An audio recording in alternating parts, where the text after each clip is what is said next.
사랑하는 새이름 성도 여러분, 잘 지내고 계시죠? 점점 사회적 거리도 이제 2단계로 내려가고 곧 있을 일상의 삶이 다시 돌아올 줄로 믿습니다. 이스라엘 백성들이 포로로 있다가 다시 남은 자의 간절한 기도를 통해서 하나님께서 민족과 나라를 회복시킨 것처럼 우리 사회적 거리도 이 코로나의 상황도 다 지나가고 다시 일상의 제자리로 돌아올 줄로 믿습니다. 계속해서 우리 이사야서 우리 말씀을 16장까지 우리 함께 나눴는데요. 이번에는 우리 이사야 17장부터 23장까지 간략하게 말씀을 나누고 여러분들의 삶에도 적용이 될 수 있는 깊은 깨달음이 있기를 간절히 바랍니다. 자, 우리 이사야 17장 한번 보도록 하겠습니다. 말씀을 읽고 깊이 들어가는 거 너무 어려워하지 마시고 그 말씀 속에 숨겨진 하나님의 비밀을 찾는 것도 재밌어요. 오늘도 이렇게 잘 들어보시고 17장 쓰거나 읽을 때 이 말씀을 잘 새겨야겠다라고 생각하고 함께 동참했으면 좋겠습니다. 힘내세요. 네, 우리 17장입니다. 자, 17장부터 23장까지는 지역이나 나라에 대한 멸망과 경고, 심판에 대한 경고가 17장부터 23장까지 지역과 나라에 대한 경고를 이사야 선지자가 예언의 말씀을 통해서 하고 있습니다. 그 첫 번째 대한 경고인데요, 다메섹입니다. 자, 1절에 나와 있는데요, 다메섹에 관한 경고라. 보라, 다메섹의 장차 성읍 모양을 이루지 못하고 무너진 무더기가 될 것이라. 아로엘의 성읍들이 버림을 당하리니 양 무리를 치는 곳이 되어 양이 눕되 놀라게 할 자가 없을 것이며 에브라임의 요새와 다메섹 나라와 아람의 남은 백성이 멸절하여 이스라엘 자손의 영광같이 되리라. 만군의 여호와의 말씀이니라. 아멘. 자, 다메섹은요, 아람 나라의 수도이면서 아람 나라를 가리키는 것을 다메섹이라고 하고 있습니다. 그래서 다메섹은 이사야 선지자를 통해서 말씀하시기를 뭐냐면 패망할 것이다. 사실 예루살렘을 강력하게 고통 주고 있는 민족 중에 하나가 바로 아람 민족입니다. 이 아람 민족은 같은 하나님의 백성들 안에서 특별히 그 지역을 통해서 역사하셨던 그 지역 중에 하나가 바로 이 아람 지역이었는데 이곳에 이렇게 예루살렘을 또 이스라엘 민족들을 고통스럽게 만드는 민족으로 변질되고 말았습니다. 그 중에 이 아스루 왕이 나오는데요. 아스루 왕 디글랏 빌레셋이라는 유다 왕 아하스에게 요청을 해서요, 다메섹을 치고 또 심지어는 아람을 멸망시킬 것이다 라고 열왕기하 16장 9절에 말씀하고 있습니다. 자, 고고학적 기록에 의하면요, 이 디글랏 빌레셋은요, 내가 목베어 죽인 자들의 수요는 다 셀 수 없고 르신의 아버지 베나나데 왕국의 500개 성읍을 회파하여 무더기를 만들었다라고 말합니다.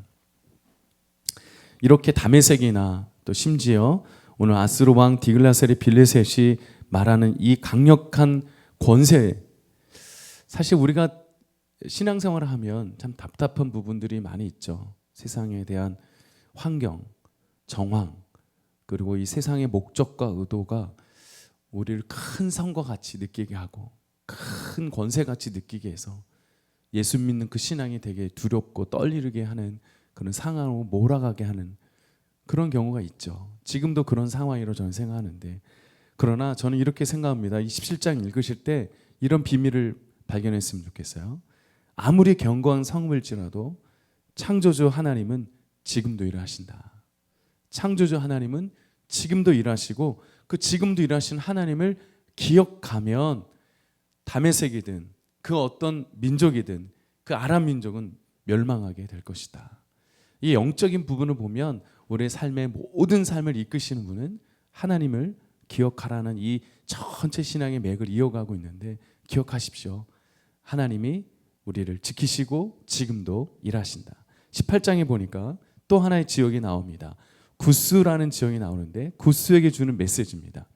자, 구스는요, 애굽의 남쪽 곧 나일강 상류 지역의 나라였고요, 오늘날 수단의 동북부 지역입니다.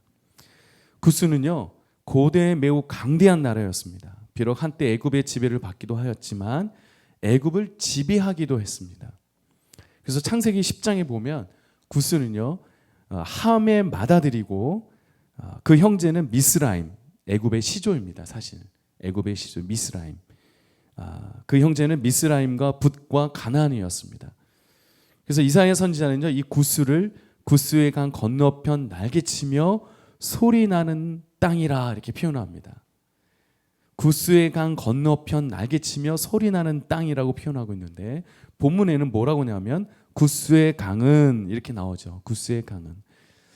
그래서 이 구스의 강이라는 단어를 쓰고 있는데, 이 나일강 상류를 상징하고 있고 표현하고 있습니다. 나일강은 세계에서 가장 크고 긴 강입니다. 총 길이가요 6,695km입니다. 6,695km. 부산까지가 430km 정도 되는데 도대체 몇 번 왔다 갔다 해야 되는 거예요.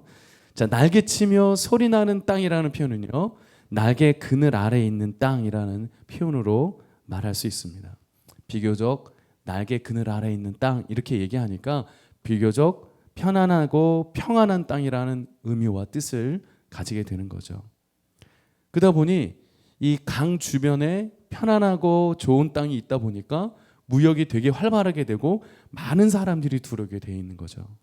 그래서 오늘날 이 지역을 두 지역으로 나누는데요.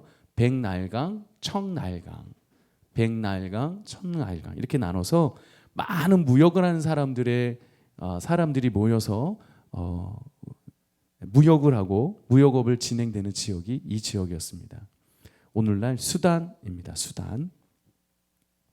자, 우리 선지자 이사야는요, 구스를 장대하고 준수한 백성, 시초부터 두려움이 되며 강성하여 대적을 밟는 백성이다 이렇게 표현하고 있는데, 자 18장의 주요 메시지는 뭐냐면, 하지만 이러한 구스의 세상의 세력을 의지하지 말고 구스의 땅, 자 사람과 그 땅을 보면 야 참 저기 살고 싶다, 저런 지역에 살고 싶다, 저런 사람처럼 되고 싶다 이렇게 다 누구나 말할 수 있죠.